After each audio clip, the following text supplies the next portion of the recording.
Well, hello everyone. Welcome to Board Games with Scott Live. And so what I'm going to do today is play a little bit of Sleeping Gods with you. Now, this show is a show I set up really to encourage me to continue to explore board games, even though I couldn't do it face-to-face with my students. I have a game lab where normally I would explore these games with students, and I didn't have that opportunity. So I said, well, I want to continue to do this, so I'm using this format to explore these games. It's been a few weeks because I've had this game set up on my table for a little while, and I'm really struggling with it. I don't know what to think about it, to be honest. I want to like it. I like some of the other games, Near and Far. I like quite a lot. I like the concept of building things up. Um, but boy, this is a cruel game. It's mean, and so I find that I can't play it very long. I'll play a few turns of it, and then I'll just be like, I can't take it anymore, and walk away. And then I'll come back another day and play another turn or two, and then walk away. Um, yeah, there's in the chat with Dusk Sheiks talked about the ghosts are known to cheat. Yes, they. In fact, that's a good excuse. It's like, look, a ghost. So it works really well. Anyway, welcome to How to Cheat at Board Games with Scott. Blame it on the ghosts. So what we're going to do is I'm going to continue my game a little bit. Now, I have to say that spoilers, this is an adventure-style game. So what you're doing in this game is you have this crew of ne'er-do-wells who you're traveling around having adventures, and then it has a sort of a choose-your-own-adventure style book. So this book is full of paragraphs that when you go to places, you have those adventures. There's a lot of cool things it does. It's very striking to look at. What they've got is this map that I'm actually supposed to have open this way, but because of space, I figured, well, I don't really need the map sitting there taking up a third of my table the entire time. So I'll bring the map into play when it's important. So the way this book works, it's pretty neat. There's this book of maps. And the idea is that you're sailing around, and when you sail off of the side, if there's a number there, then you go to that page to see where you're sailing. Now, because you know something about the world, you're also given a paper map. The idea is that you use one sheet for a game. It's kind of a legacy game in that you track things over a series of sessions, but it's a legacy game that's really designed to not play forever and ever, but it's a much shorter legacy game. So you play on a sheet. It shows you how to record at the end of your journey if you don't have the luxury of just having it and leaving it sitting on a table, so that the next game you can continue from where you left off. There's this map, and so the map is showing you all of the pages of the book. So I can look on this map, like right now.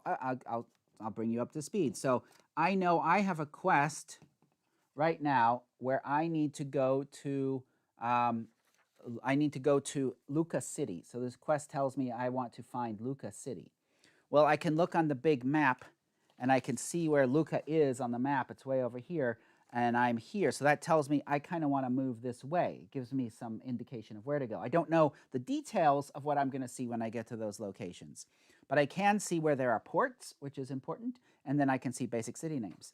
The game suggests that you take notes. Now, I should have taken better notes. That's one of the problems I have right now. I have this quest, which says, I freed a man named Ubzan, and he promises to lead us to a treasure hidden to the temple to the south. Now, the problem I didn't write down where I got this card. So I have no idea what south means. So I got this guy named Ubzan on my boat who says, hey, I'll take you to a treasure cave to the south. And I'm like, where do we start? So I guess maybe someday I'll just stumble across this if I go in the south direction. So that's my first piece of advice. Take notes as you're playing where you find things.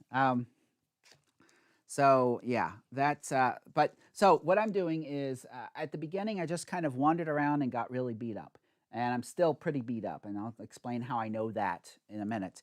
But what I'm going to do now is I'm going to pick one quest, and we're going to try to accomplish the quest, and we'll see if I can do it. I think that works better for how to take this game, is you pick something, work towards that thing, and see if you can pull it off. Unlike video games, though, I don't feel I've got Actually, that's not true. I was going to say I don't feel I have a good warning of how hard a fight is, but that's not true. There actually is an indicator in the game as to the fight difficulty before you get into it. So you do have some indication if you're getting ready to get clobbered. So the idea is that you travel around the map, and as you go to these spaces on the map, then there are numbered spaces, and when you go to a numbered space, you then look that up in the book and do a bit of a choose your own adventure. Now, all of these adventures that I've had have led to these cards. Now, some of these cards are not quests, but they're rather the effects of my choices. So I've got keywords of maneuver, unleash, foam, and pink. And what this means is there will be times in the book where it will say, if you have keyword unleashed, then do this. So that is something that that's how the game is tracking state. To let you know if it were a video game, it would just track these as variables. That's how this game is tracking state, is that it's giving you these keywords. So you've got keywords cards that don't have a little indicator over here, and that's just telling you all that matters is the word. So you're going to just keep an eye on any paragraph that says, if you have the word blah, go to this page. It's going to make something different for you. And then some of them have quest icons on the side, which tells you this is an active quest that you can pursue. So at this point, I have 3 quests I can pursue. As far as where I am in the game and where we're sitting, so the way the game flow works is first you do something on your ship, which is over here, which we'll talk about in a minute when I do it. Second, you draw an event card. And third, you get to do 2 actions. Now, the actions is going to be how you sail around or have your adventures. The event cards are cards that hate you. The ship is how you build up some resources.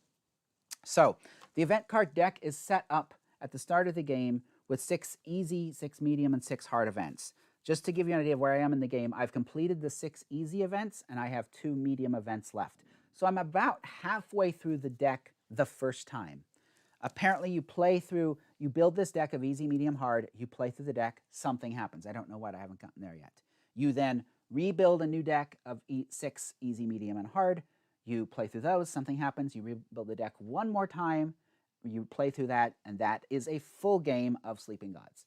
So it's going to be a total of 18 turns times 3, so 30. 3 times 8 is 24. So some turns, and then you're done. So that is a full game. Of course, you're not going to play that in one session, but every round is going to be getting 1 card out of that deck. So is it Gloomhaven's little cousin? I think it's a very different beast than Gloomhaven because it's not tactical. It's not a tactical miniatures game. So things happen at a much broader scope. Combat is interesting. And I've been trying to avoid it because it's also very deadly. This is my crew. So my crew currently, every crew member has different things they can do, as shown by the icons. Let me find a crew member that's not covered with tokens about how badly they're beat up. So this is a crew member. And so what is important on the crew member are the icons on the side that tells you the sort of things they're good at. So there's 5 icons, and the game will say, test your test your strength, and then you will decide who you're going to send to that. So they've got icons. They'll have special abilities they can use. So I'll talk in a minute about how I trigger those abilities. They have their combat strength, which is down here in this corner, and their life points. And then they have the ability to have 2 extra abilities you can add to them. So I've done that with this person. I've given her these 2 abilities. So those abilities also have icons. It's good to specialize. So she's really good at tools. So she's like Kaylee on Firefly. So if I have a tool-based challenge, I can say, okay, you're going to do that. You're going to do that crafty challenge. They also give you other abilities too. So these cards are really good to help build up your crew's strength. I found early in the game I went out too early and didn't have many of these cards, and I really suffered for it, and I'm still dealing with that. Now, the other things that have appeared on these cards, there's little heart markers, which means they've taken damage. So at this point, I'm not very damaged because I learned early on combat is awful and hates you and will hurt you a lot. So I'm kind of trying to avoid combat whenever I can. The gold markers are fatigue. So what that means is if you have a challenge in the game, you choose the crew members you want to send against that challenge and you fatigue them. Now, the first time you fatigue them, it doesn't affect them, but they get a marker. The second time you fatigue them, you flip this over, and now it's bad. It makes them weaker in combat. So you want to be careful not to fatigue everyone. Right now, almost every crew member has one fatigue, but that's okay. I have a way to deal with that, and I'm just getting ready to launch on that right now. Also, I've gained like 3 of my crew members have low morale because of poor choices I've made throughout the game. Actually, not poor choices, and I guess we'll get at why I'm struggling with this game. It's not poor choices that cause those morale losses. It's poor dice rolls, or actually card draws in this case. So rather than have you roll a die, every one of these cards, these little cards here that you have in the game, has a number on the top corner. And so whenever you are doing a challenge, it will say, do a cunning level 6 challenge. Now, that means I pick any of my people I want to send into the challenge who may have the cunning ability. And every cunning icon they have makes them better. And that's why it's good to specialize in cunning, because you want to only spend 1 fatigue. Like this person, if I do a cunning challenge, I have 3 cunning on him now. So for 1 fatigue, I get a base of 3. You're then going to flip a card. Now, the top number of the cards vary from 1 to 6. Apparently, there are even numbers of 2, 3, 4, and 5. There's half as many 6s and half as many 1s. You're then going to add the number of icons that you spent to the number that you drew on the card. And if you hit the challenge point, you succeed. You spent the fatigue whether you succeed or fail. It's cruel, because I'm finding that I'll spend all these resources and all this stuff to try and succeed at something, and then I draw and get a 2. And I feel like, well, crap. And it's that is what is getting in my craw in this game, because you build up and you try to do all this stuff, and then you draw bad, and there's no way to deal with that. Now, there are some ways to deal with that, I should say. Like I have the example here. I can redraw 1 time. That'll help me. So that's Dusk has said he'd rather play a game about, I forgot the name, but collect sets with bidding with cubes. Yeah, I forget that game as well. It's gone out of my mind. I don't remember. So that little bit frustrates me, as this, I feel like I put all this effort into it, and then just a bad die roll ruins me. And that is old school role-playing game design. That's what that smacks of. So in old school tabletop role-playing games, the games were based on, you make all these plans, you make 1 die roll, you succeed or fail based on that die roll. And people react to that over time, and there's been a lot of developments in tabletop role-playing games to avoid that kind of situation, to create where we set stakes, where there's maybes involved, where there's a success, there's various points of success and failure, there's complete failure. So rather than it being this yes, no, it's, you did really well, there's a cost, but you'll succeed, to there is a failure point, but it's pretty far down. And this doesn't have that. This is like, here's the razor's edge, and sometimes it's 1 point between, yeah, you wasted all those resources, and we're going to punch you in the face too, or yay, you succeed, have a lollipop. And so that's the thing that gets me, is I feel like I spent all these resources, then I just get punched in the face. You're done. Ways to deal with that as a game designer, you could set something up to where when you fail, you get when you fail, that you get some kind of a credit that you can use, in like a moxie. It's like every time you fail, you get a moxie token, and then you can add that token into future rolls. Something to where when you fail at something, you still gain. That is the game design mechanism I would put into this game to help alleviate that bad feeling when you fail. Brian has asked a couple questions. How many hours have I put in up to now? I would say I'm at about, well, it was a very slow learn. So about 8 hours so far I've played this to get to this point. But it's going to speed up, because I've learned now, I understand the mechanism. So it was very slow at the beginning. And so I would say if each turn you could probably play in about 10 minutes, unless there's a combat, and that'll take longer. Also, a lot of it depends upon what you're doing in the turn. If all you're doing in the turn is moving and getting resources, it'll be fast. It's when you get into the book that you can get into long turns, because that's where you have a lot of narrative. Yeah, so there's a question by King of Crunkmaster, how often do these choices come up? often. Most of these event cards are make a test. I think pretty much every event card I've hit is make a test on something. So every turn you're having one of these success fail things. And even spaces on the board have that. So for example, if I want to move into this space, what it shows me there is I need to succeed at a cunning of 5 or someone on the crew loses morale. And that's one of the reasons I have 3 of my crew have weak morales right now. So I'd like to find a way to improve that. And I know there is a way to improve that. So I've got my crew. Most of them are beat up. Or at least most of them are fatigued. I'm not that wounded because, as I said, I've been avoiding combat after getting really beat up in an early combat and saying, oh, combat is very nasty. I don't want to fight unless I have to.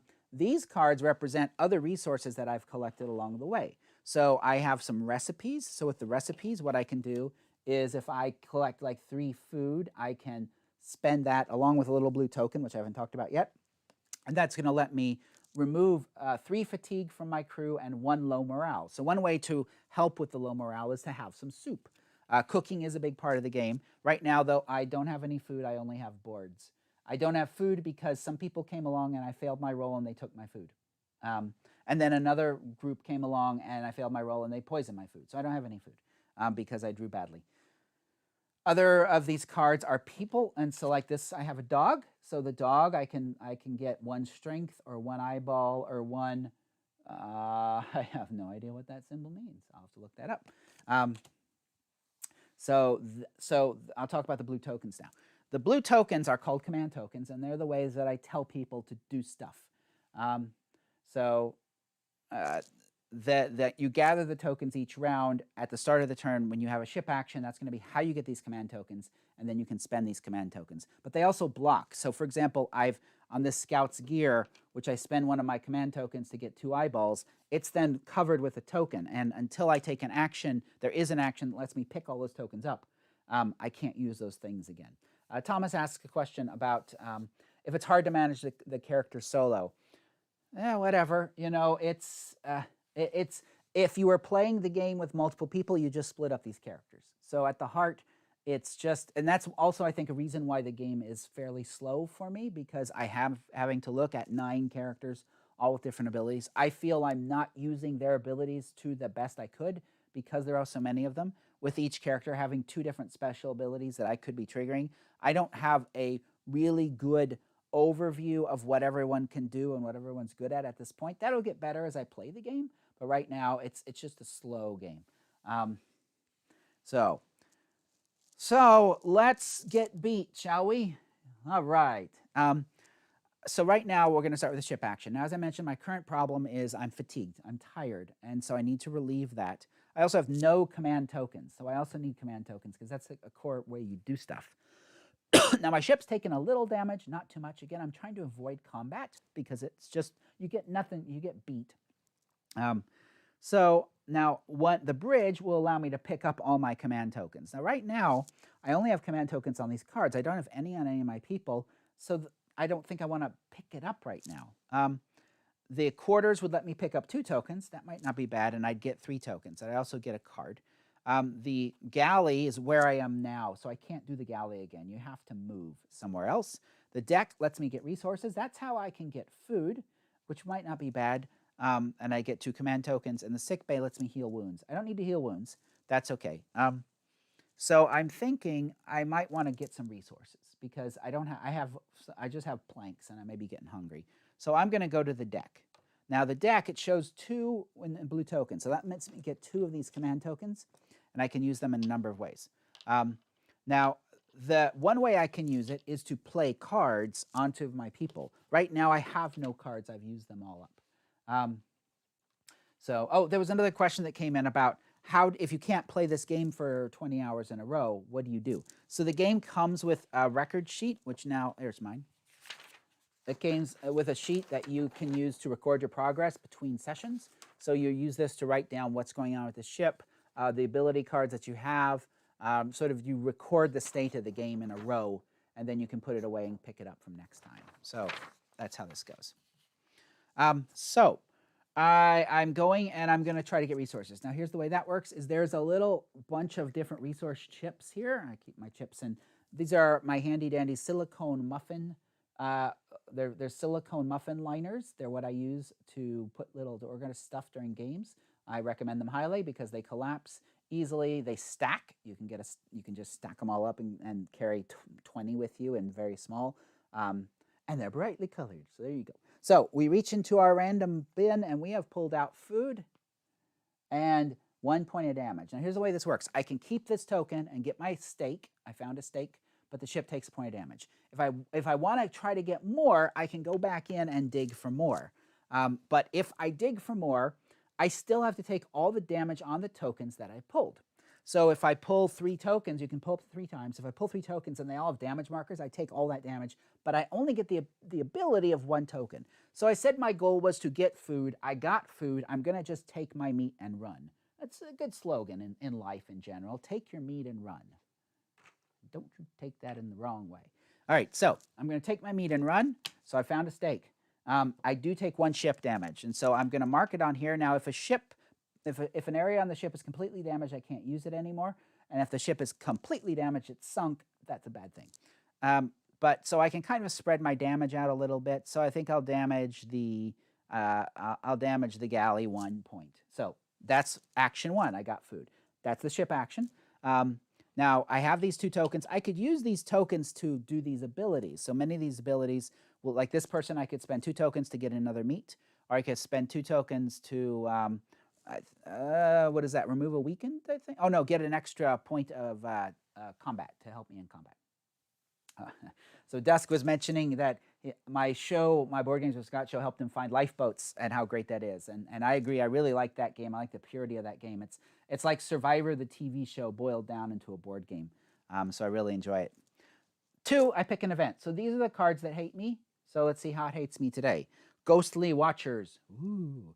Eerie Watchers float above the ship, examining you quietly. This is you guys. So they're talking about you in the chat there. You are floating above the ship, watching me quietly. And I can either banish the Watchers, a savvy 6. So that means I have to choose crew and fatigue them to get a base. And then I flip a card. And if that total is 6 or greater, I will succeed. If I succeed, I get nothing. So thanks for playing. If I fail, I lose a health and I gain a madness.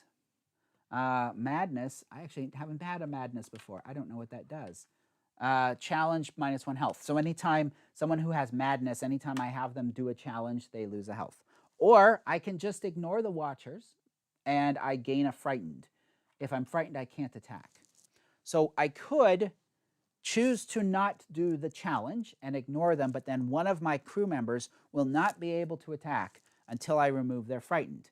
So I have a way to get rid of frightened here with this person with 2 command tokens. So it's not awful. I hate the idea of fatiguing my people more. I also don't remember which of the icons is savvy. So savvy is the boat anchor. So if I look, I'm boat anchor. So my captain would be able to have a base of 2 if I go for it. A captain would have a base of 2 but I would completely fatigue her at that point. She wouldn't be good in combat. I'm not so sure I like that. I have 1 boat anchor off this person. They're also already tired. So the other option is I just give up on someone fighting and then just pile on more badness. And I think that's what I'm going to do. So I think we're going to go for this person here. So I'm going to just make Laurent frightened of the ghosts. So we're going to ignore the ghosts because I don't want to fatigue my people. And I kind of have this guy I'm picking on anyway, so he's not getting in combat. He's already weakened. He's already got low morale, so he's going to be scared as well. So there you go. So that's the effect of the event card. So we put that away. Now we move on to my 2 actions. Now, on my little ship, right now, I've got a little plastic ship. I am right here in this space. Now, my options are, my goal I'm trying to do is to head west. I've got 2 things that are going to help me with going west. I'm searching for a cook who fell overboard. She's headed a ship heading west. So that tells me go west. And I know I want to head towards Lucra City, which is also in the west. So we're traveling to the west. So when I travel, I'm traveling to the west. I'm going to travel to board 13. So therefore, I'm going to flip the board to number 13. And then I find where number 2 is on the board, and that shows me I've come into this ocean. Now to travel, That's one of the actions. It's called travel. The travel action, I could travel further if I make a craft check.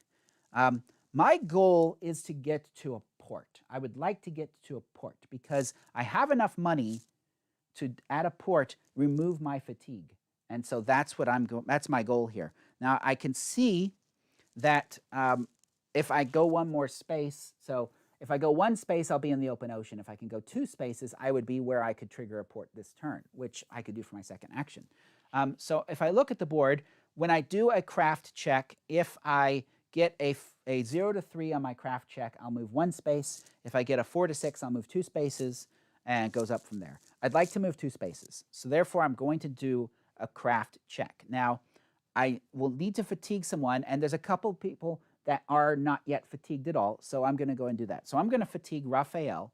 He's going to give me 1 craft. I'm not going to use Audrey. She would give me 3. I mean, I'm going to save her for something where I need a lot more, because really all I want to do is get a number. Now, you know what? I lied. I am going to fatigue Audrey because I really want this to succeed because I don't want to waste 2 turns moving. So I'm going to fatigue her. She gives me 3 craft. And therefore, now I have a base of 3. Now I flip a card, and I got a 1. I'm glad I did that. So that's a total of 4. So I got 4 craft that lets me move the ship 2 spaces. So that's going to take me down into this quadrant of the board down here. Now, so my boat will sit there. Now, for other actions, the other things you can do on your turn is you can move, which I just moved. You can visit a market, which if you have money, you can buy extra cards, which are going to be these cards here. Or you can stop in at a port. The other thing you can do is adventure, which means go to one of the numbers that you see. We'll get to that, but right now I have to help my people out. So my second action is a port action. So port actions is you use this card, which shows you what you can do at a port. So the first thing is you can do is you can spend $4 to go to the inn and remove 1 fatigue from every crew member. Aha, that's what I've been working toward. I also can heal 2 hearts from every crew member. I'm not that hurt, but the second thing I could do is I could repair my ship. I could repair one cube of my ship for every dollar or wood that I spend. And so, yeah, Duskasser, this is fantasy place. Yes, this is it is fantasy, although there's guns. So it's guns and swords and fantasy. But it is, you're trying to find these totems, of which I have found 1. So you're having these adventures, but it is sort of that fantasy feel. I could visit a healer, so I can spend 1 gold per crew member to restore all their health. I'm not heavily hurt. Or I could spend experience and expend experience to buy level cards. Experience is one of the things you get by succeeding at challenges. Right now I have 3 experience points. The game comes with these level up cards, which would let me get more abilities for my people. They basically start at 4. I think there's 1 in there for 3. It's not very good, so I'm saving my experience till I get a little bit more. So I'm going to do on the port. I'm going to spend $4, and those $4 is going to let me remove 1 fatigue from every crew member. So this is really huge for me. This is something I really needed to do. And 2 health. So we'll do that, and we'll heal Raphael. So that's been a goal of mine for a little while, is gather the $4 and then get to a port. And now everyone is not fatigued. So we've rested, which is great. We'll be able to set out and have our adventure. So that was good. I could repair my ship. I might as well. I have another $1, and I have some boards. So I'm going to go ahead and spend my other $1 and spend my boards, and that lets me repair 2 of my damage on the ship. So now my ship is almost full health, which is good.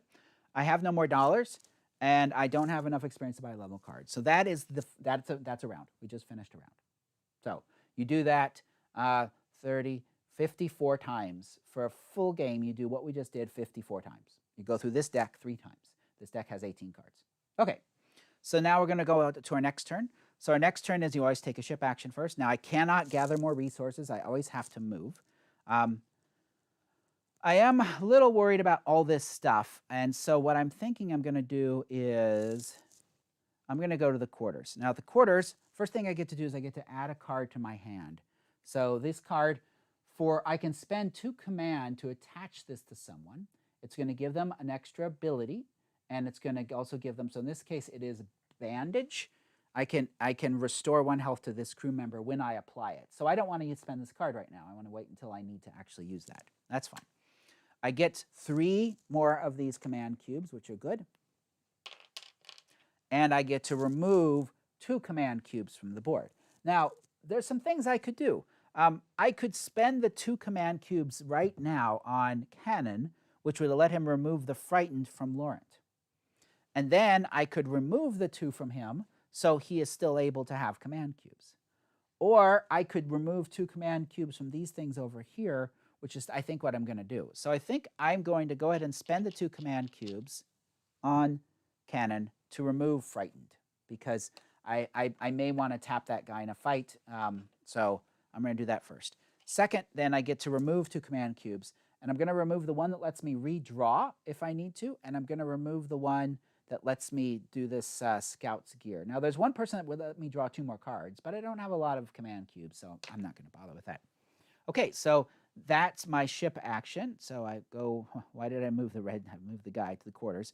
I can't stay on there. I always have to move every turn. So that's a ship action. Now is the Game Hates You card, the event card. A coral nest. That sounds lovely. Let's visit a coral nest. What could possibly go wrong? A delicate nest of glittering serpent eggs rests below the waves.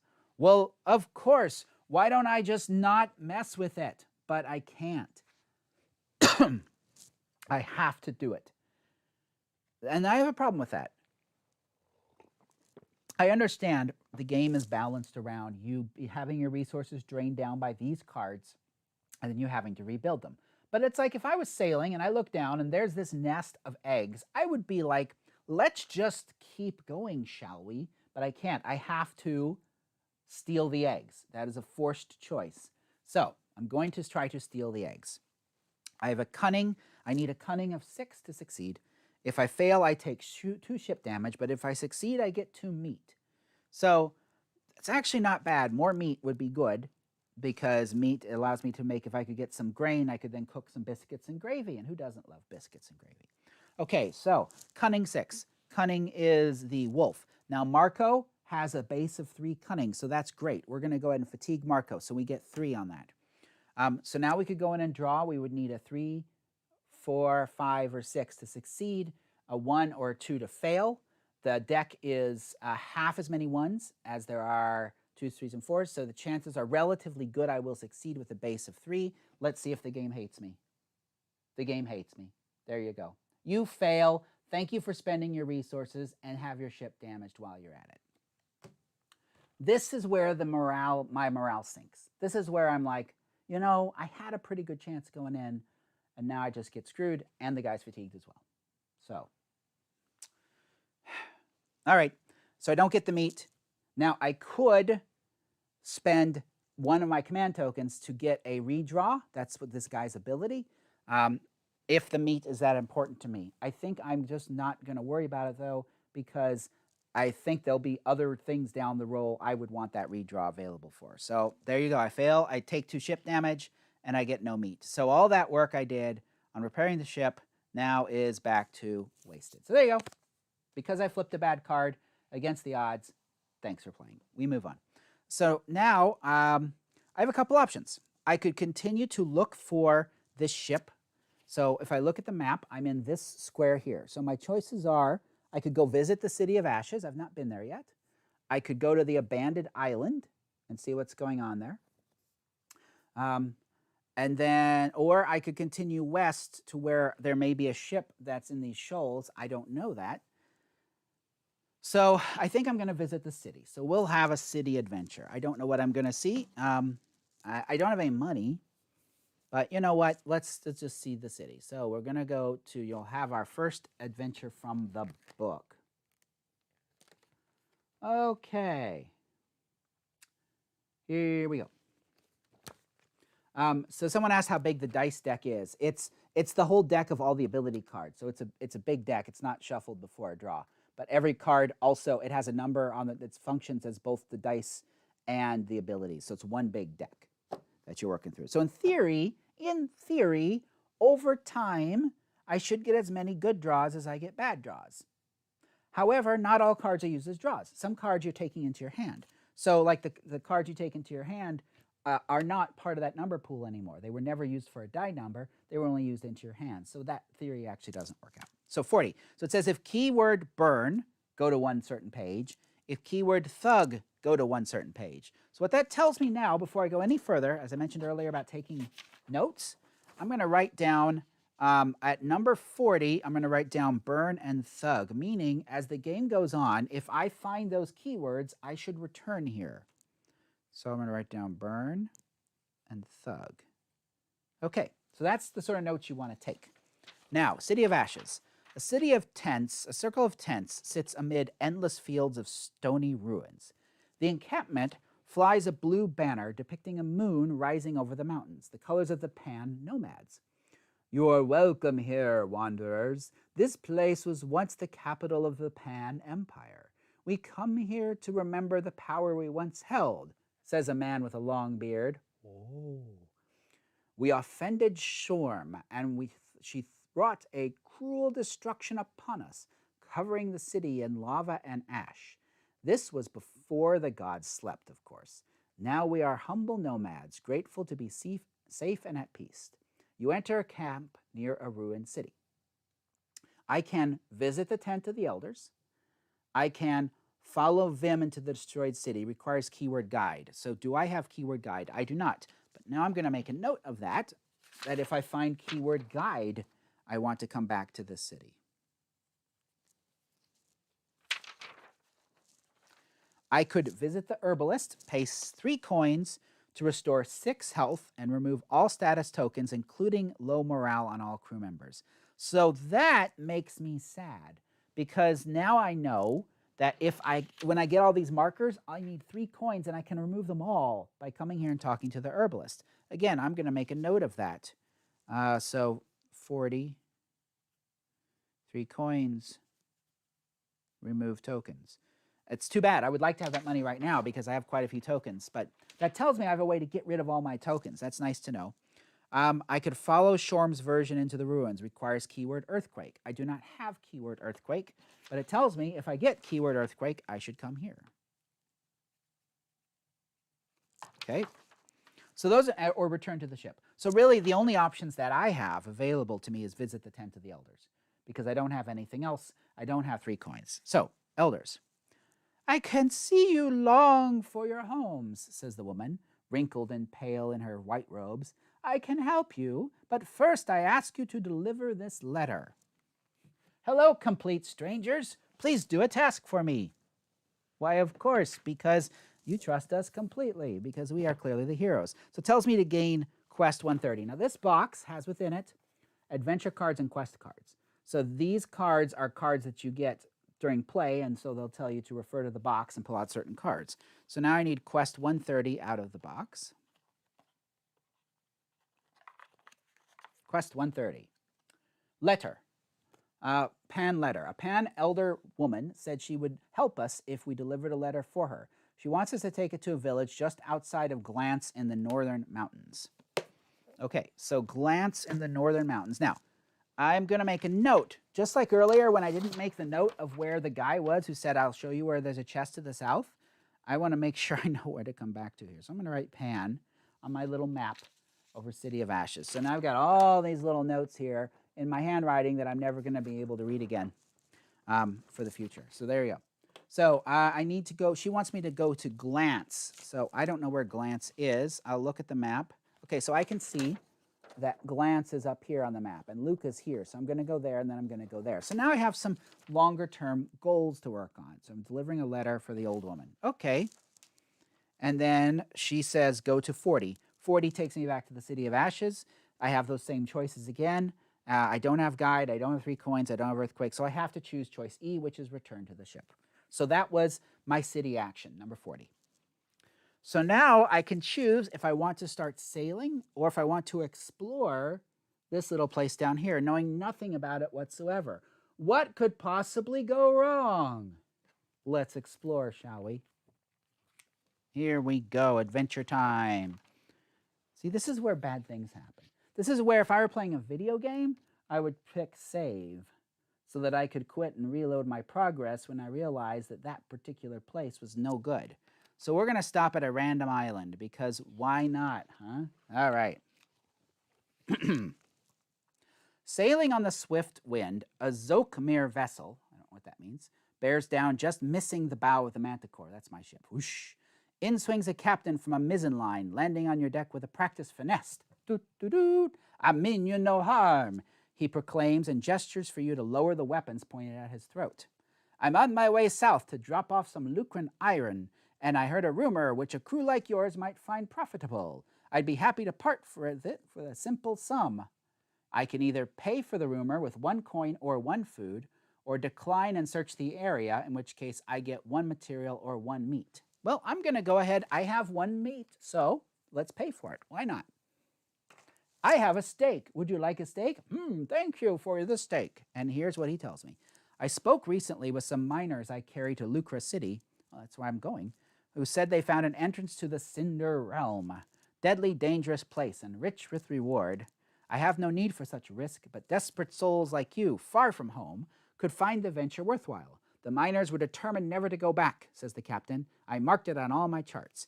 Gain 1 experience. Yay! That gives me 4 experience. That's actually good because 4 is the base level for a lot of these experience cards. So I am going to use that the next time I go to a port.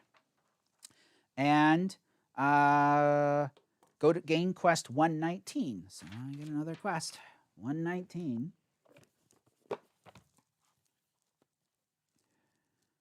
Okay, quest 119. All right. Cinder Realms. A Zulkmir captain told us about an entrance to the Cinder Realms. It's on the island to the west with 2 volcanoes at the foot of the southern volcano. What could possibly go wrong? Okay, so there we go. I should take a note of that and see where that's. So I've already have 1 volcano. Oh, there. See, that's the next island over. I can see there's 2 volcanoes, and they're telling me to go to the foot of the southern volcano. So the problem is I don't know whether, as you can see from the map, there's 2 areas. I don't know if it's on this side or on this side. So I am not sure, but I'm pretty close to being able to explore that. So that's good, and that says return to the ship. So that ends the round. So that is where we shall stop today's video. So I have played through 3 turns of the game. 3 turns? 2 turns? 3 turns? Something like that. A few turns of the game. And this is the way I'm taking in the game. I'll play a few rounds. This was actually not as painful. This was a kind of recovery time. So other times, I mean, I've had some really bad runs where I ended up failing quests, burning down. Well, I'm not going to talk about what I've done. We'll just say I'm not really welcome in that first part of the map anymore because I made some bad choices. No, I didn't make bad choices. I drew bad numbers.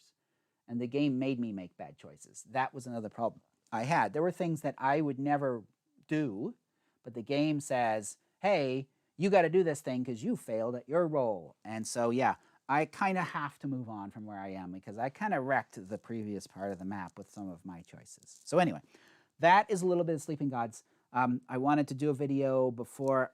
I'm not sure if I'm going to keep going. The designer has recognized that it's a hard game. So much so that they've actually produced an official easy variant where you start with some experience and there's some other things to do to help you out. Because he's recognized a lot of people tried to get into the game and they got frustrated and gave up. So I don't know. We will see where I go from here, but that will end today's stream. Hopefully this gives you some idea of how this game works. I didn't go through combat. Actually, I should briefly talk about combat because it's kind of cool. The way combat works is you will have 1 or more of these cards out in front of you. These are the things you're fighting.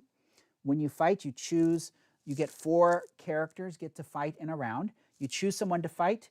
You are trying to beat the person's armor. So in this case, I'd have to beat a 5 to successfully do damage. I draw and add that to my ability, any ability I have for combat, a base. If I beat that number, I do damage. Damage are markers that I put on these little spaces. And the cool thing about it, so like if I do 3 damage, I pick a point to hit, and then I continue to put those blocks across. So if I did say I was fighting this guy and I did 3 damage, well, then what I could do is I could say, all right, well, I'm going to hit his arm because if I block his arm with damage, he will not hit me as badly back. And then the swipe will continue to his body. I can't move diagonally, so then I'll have to go here. So that would be my 3 damage. When I cover up all the hearts, I win the fight. But then after all my people go, then if he's still alive, he does damage back to me based on this base number and then any of these that are exposed. There's also little symbols that allow you to bring in someone else. So if I cover up this, like if Kasumi was doing the attack and she covered up a little synergy symbol, she would get to take her marker and put it on someone else who would then get to use, get a little boost in their attack. So combat's kind of cool, but again, it comes down to, did you flip right? Because if you don't flip the right number, then you get beat and there's no middle ground. It's like you either hit or you do nothing. And that is at the heart, the thing that I find most disheartening about the game is that failures give you nothing. And that would be the change. If I were making this game, that would be the change I would make, is I would make it to where failures give you something so you don't come away just feeling dejected like you've wasted everything. So that's it for Sleeping Gods. We will see how our adventures continue. I don't want to spoil more things for you, but I now know I'm going to head to this volcano because what could possibly go wrong? All right, take care, everyone, and I'll see you on another episode of Board